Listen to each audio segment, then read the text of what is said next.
Hello and welcome to another edition of the Congo Funeral Home. Thank you so much for tuning in. I am your host, Wayna, and Trippy will be coming. He's running a few minutes late. He is servicing a family. As always, we have a exciting show. First guest with me on this evening is Perry Davis, who's going to tell us about a workshop that he has. Actually, is making entrepreneurs out of men and women. And then after that, I'm going to have G. Lloyd Morris to come on to talk about his hashtag Black Lives Matter. He has a special announcement to make. If you have friends that don't have Comcast, you can tell them to go onto my Facebook page because we are live already. So we have a lot of people that's tuning in. Want to appreciate everyone. So welcome to the Congo Hour, Perry. Thank you. How you doing? You doing all right? Yes, Let me see if I can get okay. Doing wonderful. You're doing wonderful. So I had the awesome opportunity to attend a graduation that you had. Let's talk about that. That graduation was a culmination of our job training. We do 12 weeks of hands-on job training. We train the youth in anything associated with building maintenance: plumbing, carpentry, drywall, painting, floor tiles, ceramic tiles, hardwood floors. And what happened, I was actually doing maintenance at my church.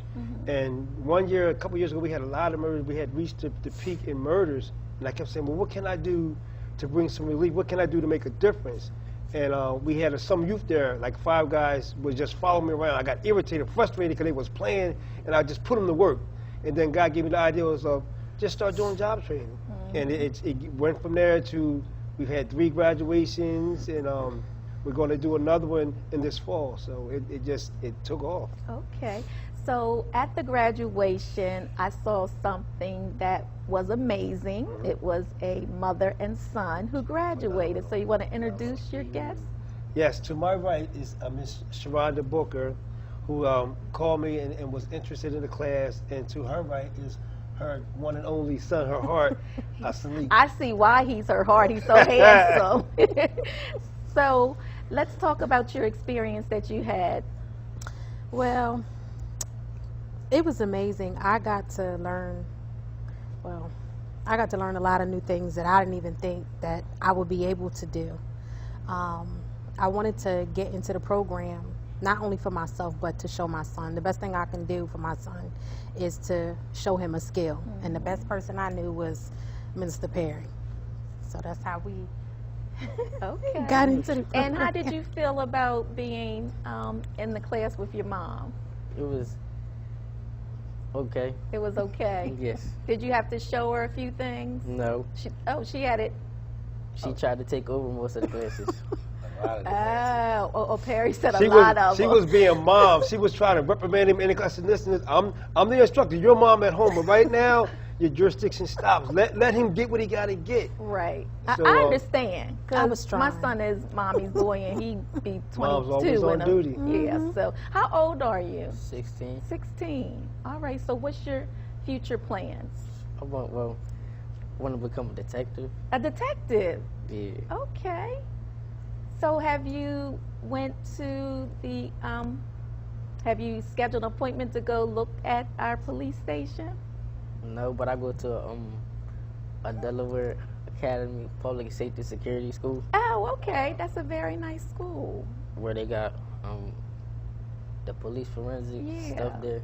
Okay. So that's what got you interested in becoming a detective? But I wanted to become a detective since I was like 5. Oh, okay. That's good.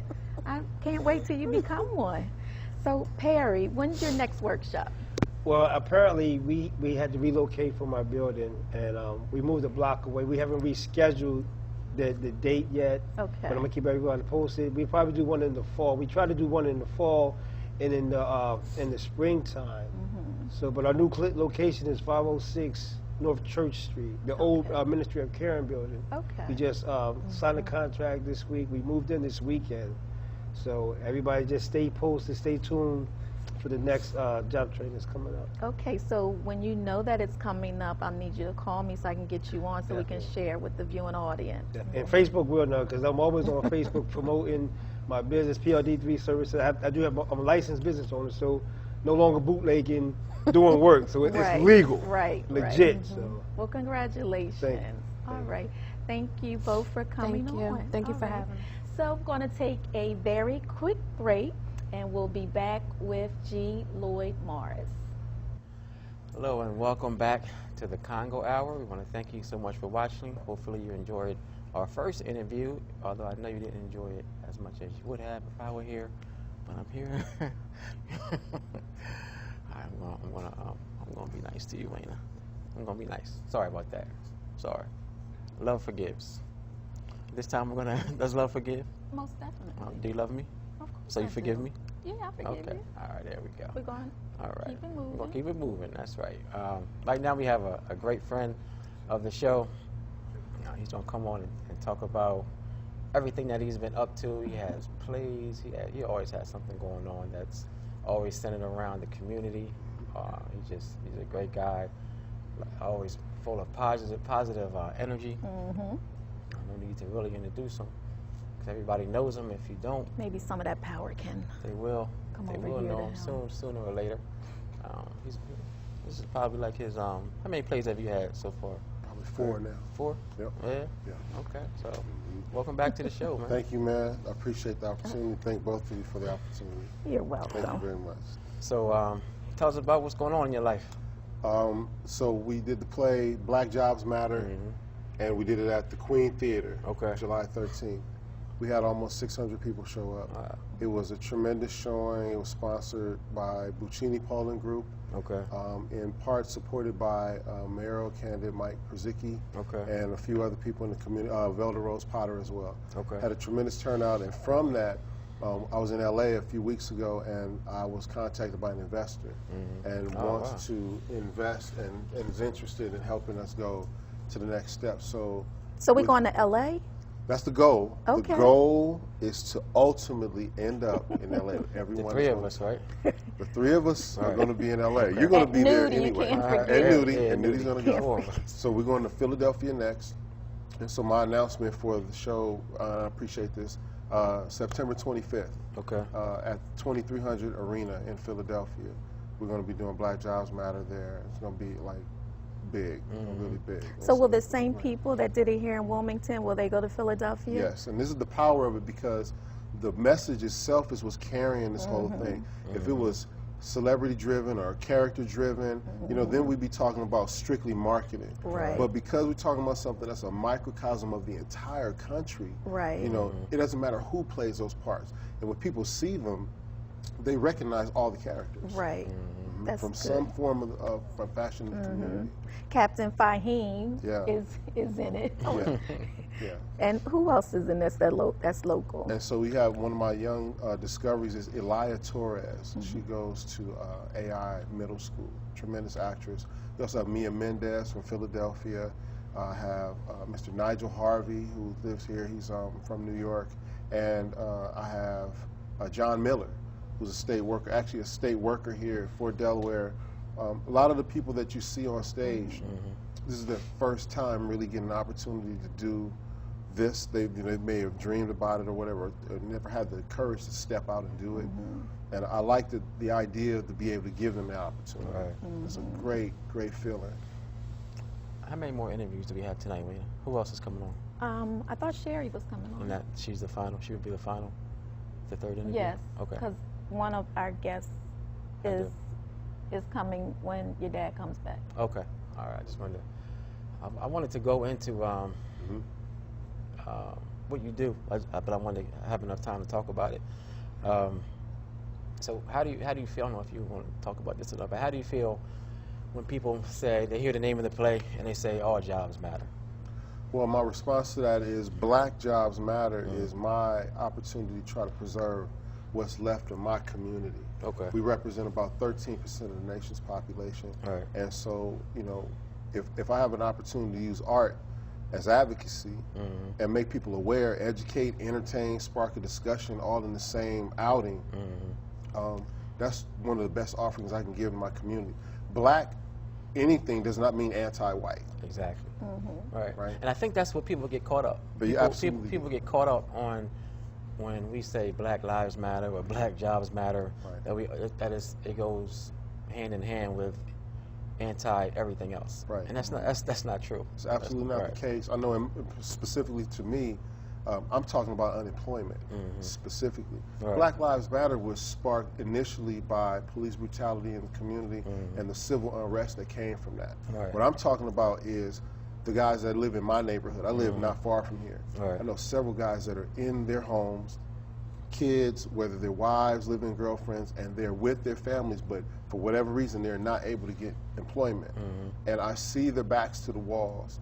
When I wrote the play, I was unemployed myself, so I knew the reservoir that those feelings and emotions come from. You're a dad. We talked about this before. Right. Being a dad and being in a position and not having enough, you know, that's a real feeling. There's emotion attached to that. I want to capture that. Right.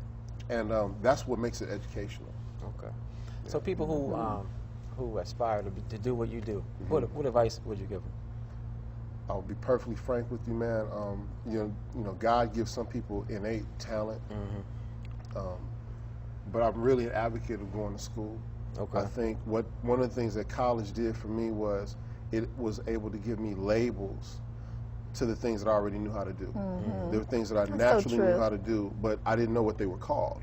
And so when you know what it's called and you know the other things that are related to it and that are attached to it, you're now able to formulate, okay, this is what I know how to do really well.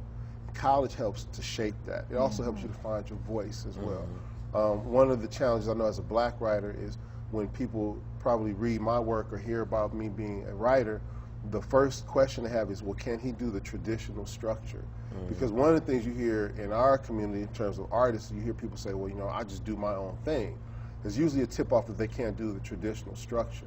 School teaches you this traditional structure, so you can tell any story, but you can tell it in a way that's absolutely followable, digestible, and you're able to follow it based on things that have been done before. Because success leaves clues. So it's important, you know, school is I'm a big advocate of school. Okay. I think people should go take classes, writing classes. You can read books, but there's nothing like face-to-face work if you have the opportunity. I was fortunate to have the opportunity. How can people get tickets to the show in Philly? So we're going to go. We're going to have a ticket sale on our website, wilmingtonexperiment.com. Okay. Tickets are going to be $25. I want it to be absolutely manageable, but we're going to give them way more than expected. And I'm so excited about going to Philly. I got a publicist now. I'm just beyond excited, man. It's a great time right now. And then I'm going to be teaching in the fall in UD. And so I'll be talking a lot about what I'm talking about on stage in the classroom. What are you going to be teaching? I'm going to be teaching media, entertainment, and race in America. You're leaving WilmU? I'm going to be doing both. I'll be teaching at both schools. Oh, okay. To start, I'll be teaching there. My goal is to get a faculty position. That's what I really want. You'll have it. Yeah. One of your first one that I saw, was it called Math? Yes. Are you going to ever bring that one back? Yes. You are, definitely. Okay. Let's talk about Math for a minute. Okay. So Math is that was my thesis project from Temple. Math is a play I wrote about a guy who came home from prison back to his old neighborhood. And one of his new neighbors is a 17-year-old girl who is desperately trying to get to college. And she struggles in this one particular area, which is math. This drug dealer is a whiz at all math. And it's an example of what urban education really is, you know, can do, because you have a lot of people, some of the smartest people I've ever met live in the most impoverished communities. They read the newspaper from cover to cover. They can talk about any and everything. And some of them are really adept in particular areas like math. And in this story, you have this gentleman who is committed to helping this girl get to college. He has the streets pulling in on him on one side, which is the past. And he has her, which he's committed to helping her get out, which is the future. That is the story of so many of the men in our community who can see their futures as clearly as I can look ahead of me right now, but they have something pulling on them, you know, that they're familiar with, even though it might be wrong. And it's a story about how, you know, people in the community can come together and get behind one person and help them get to where they're trying to go, even if they're not willing to do it for themselves. The reason I brought it up was I think that it would be a great tool to take into the schools. Now, I've had this discussion before, and this is very interesting because I've had people say the same thing to me. What I really believe needs to happen is the kids need to be given the opportunity to leave the school Okay. and come into a real theater experience. We need to get back to field trips because that was all eliminated good. once we started testing. Right. It eliminates all creativity in the schools. But the kids need to come out of the schools and come to a Delaware Theater Company, come to the DuPont Hotel, and let them experience a full theater experience outside of the school, high art outside of the school. It will change their perspective on a lot of things, including whatever the issue is that we're talking about. Those are the experiences that they need. They don't need any more. I mean, it's not that they don't need people to come to the school, but I think this is very specific in terms of being able to experience something at a whole nother level and having a memory attached to this experience.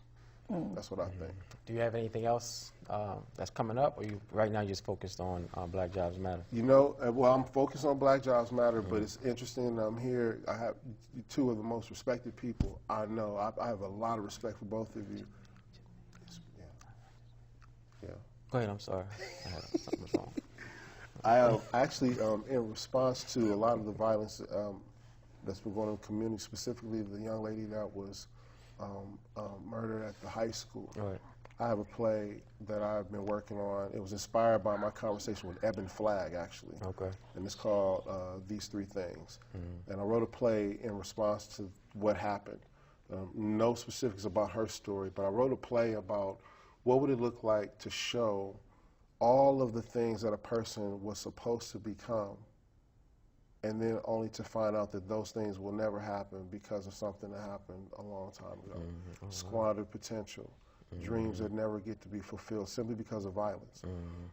Another example of something I think that either the city or state could potentially get behind, every middle school and high school student in the state should see it, and it should be a field trip. It should be something that people should come to the theater, the kids in particular, be able to see.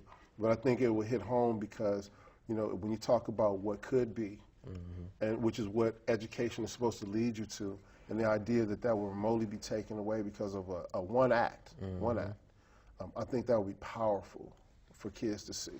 And it needs to be authentic. It needs to be as real as the stuff that I write for adults. It shouldn't be watered down at all. Right. But that's what I've been working on. I actually am almost done with that. Okay. I just don't know where. I'm going to go back to what you said about the youth going to the theater. Yeah. And what you said is very true because my grandmother, when I was young, every year we went to the Playhouse to go see Pinocchio. Okay. I mean, and I was young and I still remember that, which caused me to like arts more. So, yeah, I agree with that.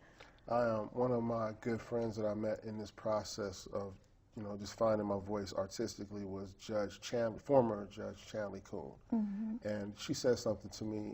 We were having a parental conversation, and she said, you know, Greg, you're going to be really successful one day. And she said, when you get to that point, make sure that you spend the money on your kids on experiences. Don't spend them on things. They'll never be able to tell you what store they bought their sneakers or whatever it is, but they'll never forget when you took them on their first vacation out of the country. Or you'll never forget their first Disney cruise. I'm working towards stuff like that. And I think those are the things that need to happen with our kids. And it sets a precedent for when they become parents that it's not far-fetched at all for us to plan a vacation and go out of state or go out of the country.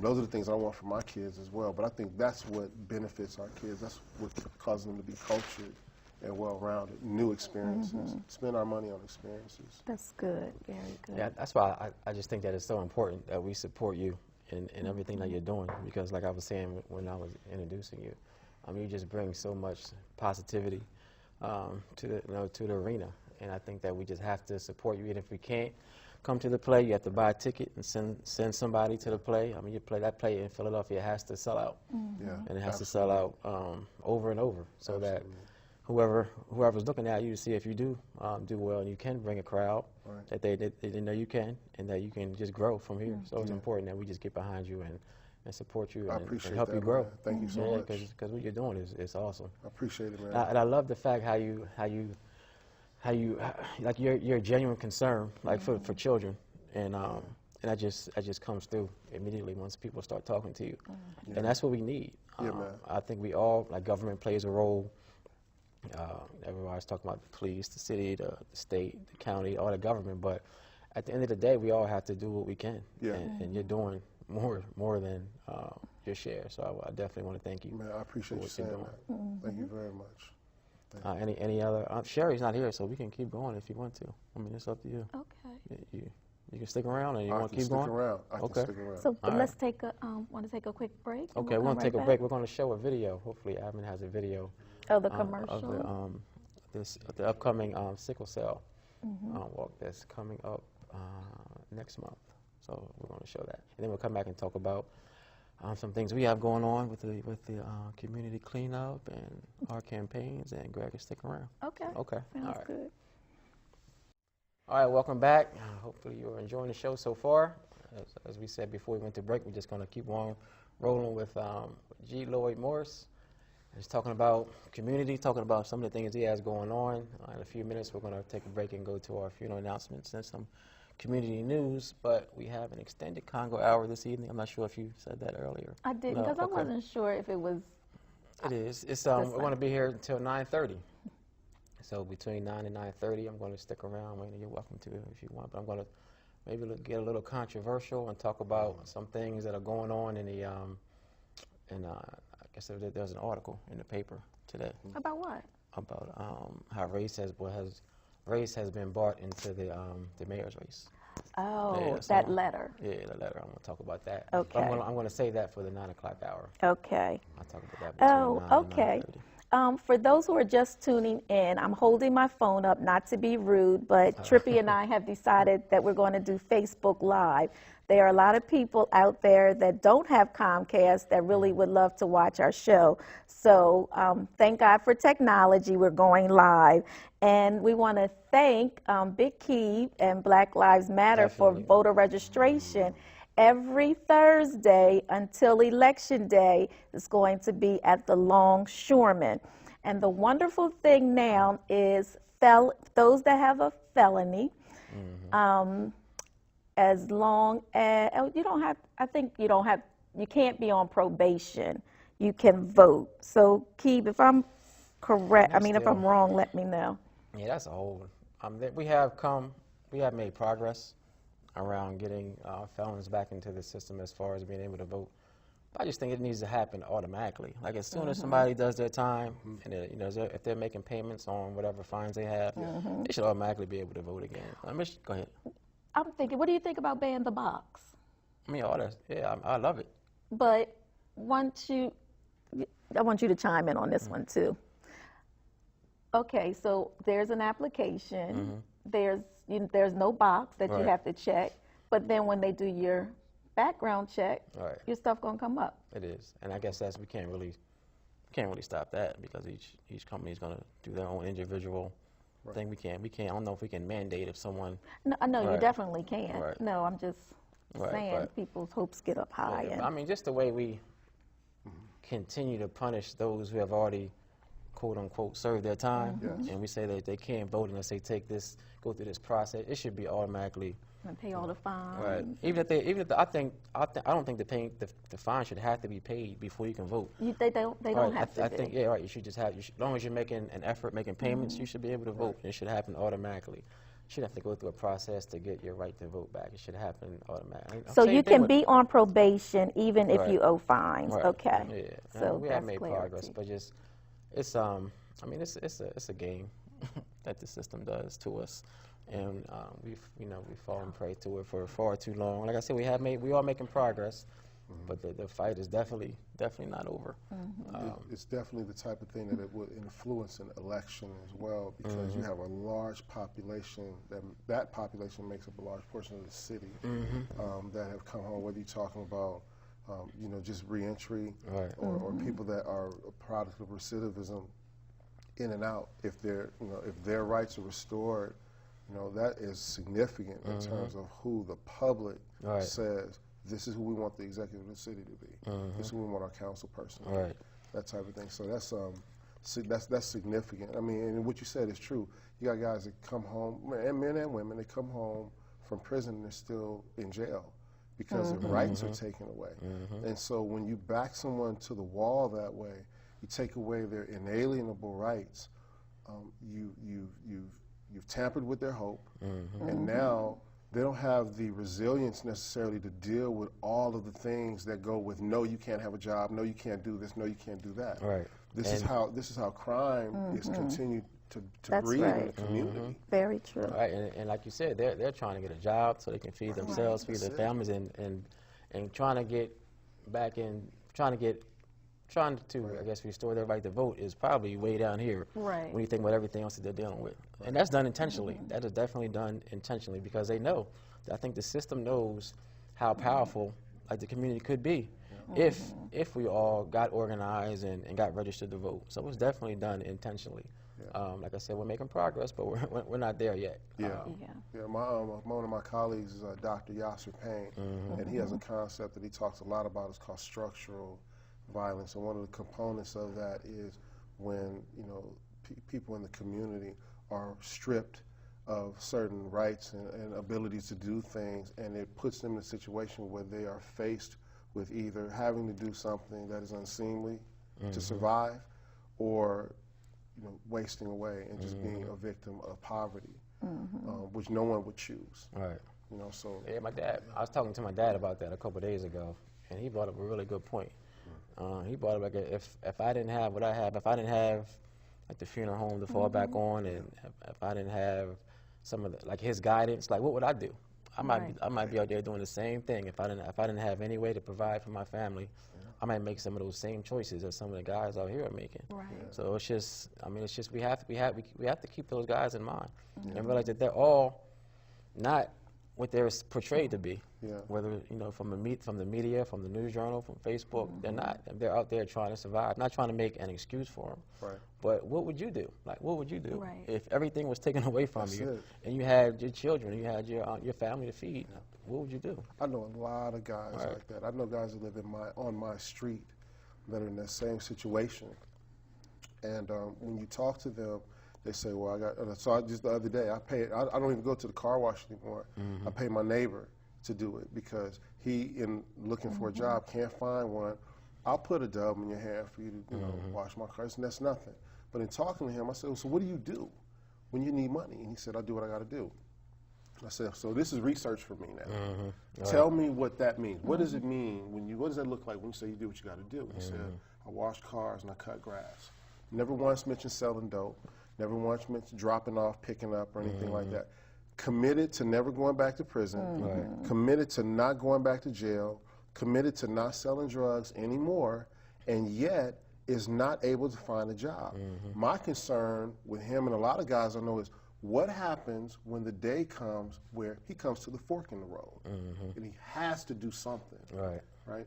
That's why I talk a lot about jobs, because it helps that as well. We need that to be restored in the community. I know a lot of guys like that.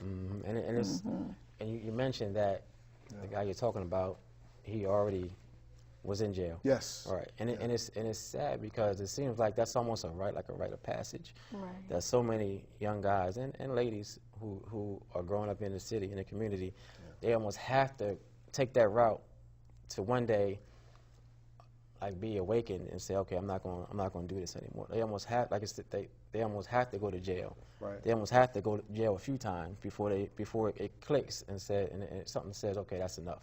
Right. We have to get to a point where like we're guiding like you're doing, like we're guiding these young ladies and these young guys away from that and let them know that they can make that decision before they have to go through all that turmoil. Right. So there's some of us in the community that have the benefit of having a responsible father in the home, raising his kids, taking care of his wife and the type of thing. And there's other people in the community who don't have a precedent that way. But at the core, what needs to happen is a level of education. So much of what you do as a dad, so much of what I do as a dad was taught and modeled in some way by us watching someone. So many of our boys don't even have anyone in their household to watch, That's to do right. stuff like that. We're fortunate, very fortunate. I mean, I lost my dad 7 years ago, but I was fortunate to have someone to watch, even if it was only, I was able to glean a few things from them, right? And then do you ever have other kids who are able to see even more things? You know what I mean? You look at what what your family's accomplished in this city. It's tremendous to be able to watch for your sons as well, to be able to watch. But there's an education that has to happen with us as men to be able to even address what happens in our household. We've seen it. We've seen the right thing happen somewhere, and so we try to implement it. And that's why we have relationships, many of us, with our kids. Even in poverty, we have tremendous relationships with our kids because we're trying, we're doing better than expected, doing, based on something we saw, maybe something we read, a conversation, that type of thing. I guess, I always get a lot of flack. I wouldn't say flack. I always get questioned a lot, like for living on 24th and Market. Okay. All the time. What's an example of a question? Why? Why you live? Why do you live on 24th and Market, knowing everything that happens on 24th and Market? Like, why would you put yourself and your family in that, in that environment? But it's honestly, it's what you just said. Like, I love being able to, like, I love the fact that I'm a role model, or not necessarily, maybe a role model, but where they can I'm, touch you. Yeah, it's like somebody can see me doing something positive, and I might be the only one in their day-to-day routine who they see doing something positive. And what it does is, what it says to the kids in the community is that it's absolutely possible. That's right. And it's attainable. Right. Right. And so the fact that you have, without being, too complimentary, you could literally live wherever you wanted. But the fact that you choose to live there says, you recognize that the kids need to see something different. I'm in the same situation, a similar situation, so as I approach my destiny and where I really want to go, there's going to come a point where I'm going to be able to pick where I want to live. Right. I've always been a suburban person in my mind. I've always wanted to live in like a place like Hockessin, away from everything.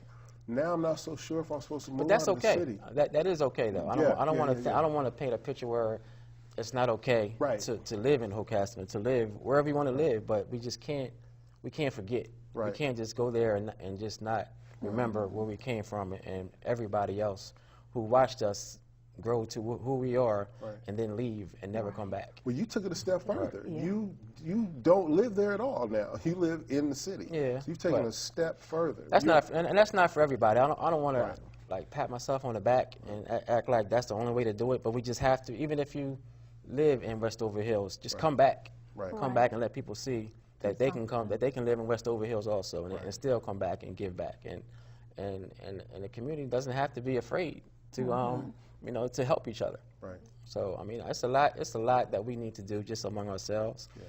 A lot of times, like I said earlier, we always point to government, and government does play a tremendous role. So I don't ever want to get away from that, because I think that's one of my roles as a city council person, to make sure that government is doing its part, not only on the city level, but the county and the state level also. That's why I'm so adamant about education. You touched on that earlier. But if you figure if there are 70,000 people in Wilmington, and whatever percentage of those people are African American, I think it's close to 70%. like between 60 and 70. I'm not even sure, but there's a very small percentage of people who are not doing the right thing. But what if that larger percentage came back and just was a mentor? If we were all mentors for that small percentage, how effective we could be in changing Wilmington and changing the whole outlook of Wilmington and how others see it and how Wilmingtonians see it also. All we got to do is just mentor one person, That's and true. we can make a tremendous difference. You know what? And I don't want to be biased, but I want to talk about Gundy. When I go over to the center, it's like, well, one time we were just riding, and it was children all the way down on 3rd and Madison. They like, Mr. Gundy, Mr. Gundy. You got to talk about what he's doing. He's a perfect example. Oh, okay. So yeah, so all the children there, like they just come to him, and just to watch him interact with them, it like does my heart. I don't know, I get like excited because he's been there and he can relate to the children. They love him. He just communicates with them well. So that's a prime example. He is a great example. Yeah. I'm friends with Gundy as well. Him becoming the director of that center is the equivalent of a first-round draft pick for the city. That's a great pickup for the city. You talk about somebody who speaks both languages. You know, I remember I teach at the school. I remember standing on the campus and talking to Gundy. He was just starting. He was like, "Man, I'm about to get my degree. I'm trying to, you know, it's hard, this, that, and the third." And I told him, as soon as you finish with your degree, every conversation with you is going to be different from now on. They have to give you the serious conversation from now on. And when he told me about this opportunity, and he was, excited about the possibility of it, and then when he got it, that was a great example of what needs to happen in the community. He used education in addition to his own experiences to transform himself. He reinvented himself. Right. And now he's able to do something that scholarly people with probably a lot more experience, they would never be able to reach that community the way he can, because he's a product of the community, the tough part of the community, right? And so that's a first-round pick for us, Right. the city. So, I mean, that was for him to, and a lot of people ask me if he's appointed. He wasn't appointed. He had to go through an interview panel like everyone else. And for the city, Mayor Williams, to give him a second chance, I think sometimes in life we just need a second chance, and then that's all we need is another chance. And unfortunately, so many companies out here and organizations, they see your record and it's a done deal. Absolutely. Yeah. Absolutely. It is a huge problem, but it's a national problem too. It's not, it's really tough here, but it's tough all over. I was just in Los Angeles like 3 weeks ago, and they have a huge unemployment problem there. Got a friend that lives in London, same thing. They're in London, England, and they have a huge unemployment problem in the African American community, in the black community, excuse me.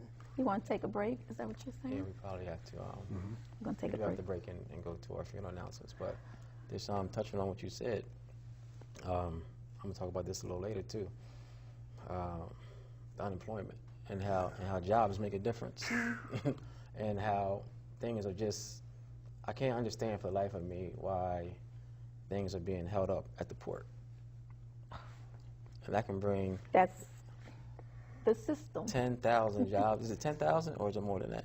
It grows, and I would have to get Komoko, because it depends on the number of cranes that will be there, will determine the number of jobs. So it's probably safe to say 10,000. So I cannot understand why that process is taking so long, knowing the effect that it could have on this city. 10,000 jobs, whether they're short-term or long-term, 10,000 jobs. Whether they're unskilled labor jobs or journeyman jobs, because the jobs that we need in the city are not jobs that are predicated on a college education. That's right. We need people to be able to earn right away, ground level, work more hours, overtime, the opportunity to do those things in order to build themselves up in that job. But absolutely, that would revolutionize the economy. And they're good paying jobs. Absolutely. That's the Yeah. thing. I can't understand. I do want to talk about that and take some calls a little later. Okay, about great. that. But we're going to take a break. We are. Alvin, would you be kind and show Lisa's commercial for me, please?